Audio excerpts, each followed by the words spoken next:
Hello and welcome to the Art of Decluttering podcast.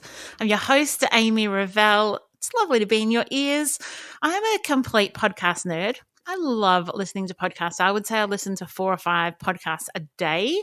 I've got just so many that I love. I've got ones that I never, ever miss an episode on, and then others that I kind of dip in and out of depending on the season and depending what I've got going on and how busy I am. And so I hope that whether you're a diehard, never miss an episode listener, or whether you're a dip in and dip out and you kind of wait and see what the description of the episode is to whether it is something you want to listen to, just welcome, and I'm glad that you're here. One of the things I often hear, though, is when people don't listen unless like the topic is of, relevance to them, is when they listen to an episode that they think there is no way I'll get anything out of that episode. They always write to me and say, oh my goodness, that episode had so many aha moments. And maybe it's because they weren't expecting it. And maybe it's just because that no matter what life stage we're in or what stage of decluttering, there's always things to be learnt. And there's always things to learn from listening to others, from hearing others' stories and experiences. And what I hope today is that this will be an episode that challenges you, that you walk away from and that you're thinking about for a couple of hours, maybe a couple of days, that the client story that I share today will really change the way that you see your stuff. And so I just also want to give you a heads up that I am talking about death and dying in today's episode. So I'm conscious of sharing. I've got permission to share some of the details of this client's story, but I won't give away too much so that you don't know who they are. But on Sunday, so I'm recording this on Tuesday, on Sunday, one of my lovely clients passed away. And it was expected. She was quite young, but had been battling with cancer for quite a few years, on and off, and she passed away on Sunday. Last Thursday, she had asked me if I would visit her in palliative care. So I went and visited her. It was only the second time. I'm 43, and by some miracle, it's only the second time I've spent time with someone in palliative care as they're preparing to end their life and they're reflecting back on what their life has been. And this client had become somewhat of a friend, and so it wasn't too random that she invited me to go in and see her, because we had developed a friendship over the years. And I hadn't seen inside her home for probably 4 years. Just due to some different circumstances that she was going through, and her health meant that she wasn't up to doing any kind of decluttering projects. But I want to kind of set the scene for you. So this lovely lady, the first time I met her, she came to an event that I was speaking at, and she came up after the event and introduced herself, and we got talking and talked about decluttering and organizing, and we talked about, the challenges that she'd faced in her life that had put her in a position where she had acquired way more than she had the capacity to deal with. And she said to me, I'm living in a home that has, I don't know whether I would classify it as hoarding or just chronic clutter. That's not for me to decide. That's for mental health professionals to decide. But it was an extremely cluttered home. And so she was describing this to me that first time that we met. And then I think she purchased a copy of my book, and then she reached out and said, hey, could I have you come out and do an in-person session with me? And so I went to her home and did that session. Now, it was a really challenging session because her home was extremely cluttered. So it was difficult to even move around in the space. She was just this beautiful soul. She was really welcoming, and, she had this deep desire to get freedom from this stuff. She had a deep desire to be able to invite people into her home again. In its current state, she was unable to do that. She wanted to feel like she was safe in her home, that she didn't have trip hazards, that every time she walked in the front door, she didn't feel embarrassed or overwhelmed or fatigued. All of those things that clutter can make us feel. It becomes like an overwhelming burden, like a weight that clients carry. And so I worked with her in her home. We worked through some of the mindset stuff that was holding her back. Often when people have a situation where they've got chronic clutter or they're showing signs of hoarding disorder, it's not just about the stuff. There's always so much more going on, so much deeper. And she was really open to talking about that and unpacking that and helping her get freedom. She found it really hard to get rid of things. Even getting rid of recycling, she found really difficult because she felt like everything should have another purpose. And that's really common with the clients that we work with who have hoarding disorder or who have homes that display hoarding tendencies. And so we do see this great desire for good, which is I want everything to go to the right person. So it's not often there's this misconception around hoarding that it's an inability to let go because everything means something to you. But actually, sometimes it can be that you have this deep desire to make sure that everything goes to the right place. It's not that you necessarily have to keep it, but that you have this overwhelming responsibility to make sure it goes to the right place. And so it might be that you have an overwhelming desire that each donation ends up in the hands of the right person. Or it could be that no rubbish ends up in landfill, or it could be that you need to reuse everything 4 or 5 times in order to make it worth its value, even a cardboard box or a piece of plastic, piece of paper, and you have this. And so you end up keeping a lot of things because you see the potential or you feel the responsibility in the way that you manage it. And so that was some of the stuff we talked through, like she was a bright person in terms of personality and intellect, but that personality of inviting someone into your home, despite the shame, and being able to work forward and have those things a goal and work with a professional to achieve them. So fast forward a few years and we come to last Thursday when I'm visiting my dear friend and client in palliative care. And in fact, let's just go to a break for a minute, and then I want to share with you what she shared with me, literally from her deathbed. I didn't obviously bring up anything to do with work. I wasn't there as a professional organizer. I was there as a friend and as a support.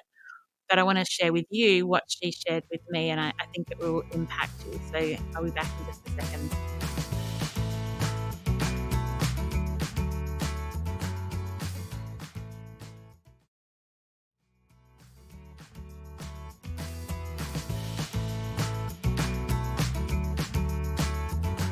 So we go in and I'm kneeling next to her bed and holding her hand and stroking her forehead and just talking to her and seeing how she is, how her family's doing. Is there anything she needs? She's saying to us, look, the doctors say it's another couple of days. And she was really unwell, but she was quite alert for the time that we were there. I was allowed to be there for about 10, 12 minutes. And I didn't, like, obviously, maybe not obviously, but obviously to me, I didn't want to talk to her about her house or what's happening with her stuff. That stuff has faded away, and it's now about her having peace and all of that. But she said to me, "Do you know what my family have been doing for the last couple of weeks while I've been here in palliative care?" And she said they have been going through my unit, and I've given them a blanket permission to get rid of anything. And then she said to me, "Can't believe it took this for me to let go." And it really struck me. There wasn't a sadness, like it wasn't a grief. It was, I think, a realization of, all of the stuff that she'd told herself for many years around her stuff, the stories she told, the expectations she'd put on herself, and that had inhibited her ability to live her life to the full. And then come end of life and really pondering back on things, she just said, "Oh my gosh," and now everything's just ending up in a skip, and she said, "And I don't care." She wasn't sad about that. She kind of was a little bit like, "Oh, I feel bad that my family have to go and do that."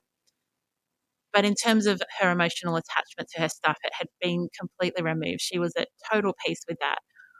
And I just said to her, like, I understand, and it's hard that you can reflect back and see that, but I wonder if that could bring hope to others. And so I share that with you not to guilt you into thinking, oh, none of the possessions in your house are ultimately worth anything. It's just about life. And because you do need your stuff to live, right? You do need some things. But also to bring you the perspective of this beautiful woman who did look back, who I had seen travel the journey, have the excess, be stuck, not know what to do with it, really struggle with letting things go. And she herself, as she looked back, went, oh my gosh, like there was opportunity for freedom. And it's not that it was easy. So what she wasn't saying is, oh, I should have just done it. It would have been easy. She didn't say that. She acknowledged like it was definitely hard at the time, but ultimately when it came down to it, the stuff didn't matter. And she wished that she had done it earlier so that she could have enjoyed living in her home, enjoyed her stuff, and felt that freedom and that engagement in the goals that she had for her life. So I am heading off to her funeral on Thursday, and it will be a celebration of life. Certainly from her perspective, she was really keen to make sure that others remembered her with celebration and that there was hope, that the important things that she'd done in her life were remembered and recognized. And I just thought it would be honoring to her. She was very happy to have her story shared, and I hope that it's something that you can reflect on, that if you really have been stuck and not quite sure how to take those steps to free yourself from things, I wonder if the perspective of this lovely lady might be something that can roll around in your head, that you can have think about, that you can be interested in your own reaction to that. There's no sense of you should do this because, oh my goodness, imagine if you're on your deathbed, you would hate to have that thought, because life is unpredictable and, there's no way that we can anticipate all of those things. But I want you to live with that perspective, or think about that perspective of, am I one day going to wish that I did it now? There's a great saying that the best time to start something is 10 years ago, the next best time is now. And so now is the time that you can do something, regardless of what the past has held, regardless of whether you have lived in a really, really cluttered house and you've got lots of regrets and fears and anxiety around decluttering, or whether you actually just want to use that as motivation for, okay, I've been doing it for 10 years, but actually what I do today is just as important as what I've done in the past. So I hope that even though there's sadness and there's grief in the loss of a beautiful human life, I want to draw out from her story the hope and the freedom that can be achieved. She ultimately got freedom from her clutter before she passed away, because she had, in her heart and in her soul and spirit and however all those things work, she had let go of that, and she'd let go of it before she passed away. So ultimately, obviously, when we pass away, every one of us, we don't get to take anything with us. But she'd released that beforehand and had peace with that. So I do hope that's an encouragement to you. It's really important to think about. It's not something we talk about as a society, and I just hope that it's an encouragement to you. If you have an episode topic that you'd like me to talk about, if you've got a guest that you'd like me to interview, I'd love you just to drop me an email. You can email hello@theartofdecluttering.com.au. I'd love to hear from you, or you can send me a message on Instagram or Facebook. Let me know. Let me know if you're loving the podcast, what you want me to cover. And of course, it's always super helpful if you leave a review. It helps others to find the podcast, and hopefully it can be useful to them and help them achieve freedom from clutter as well. Until next week, enjoy the freedom.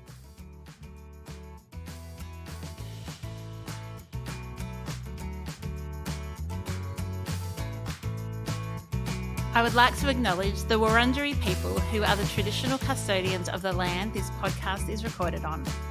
I would also like to pay respect to their elders, both past and present, of the Kulin Nation, and extend that respect to other Indigenous Australians.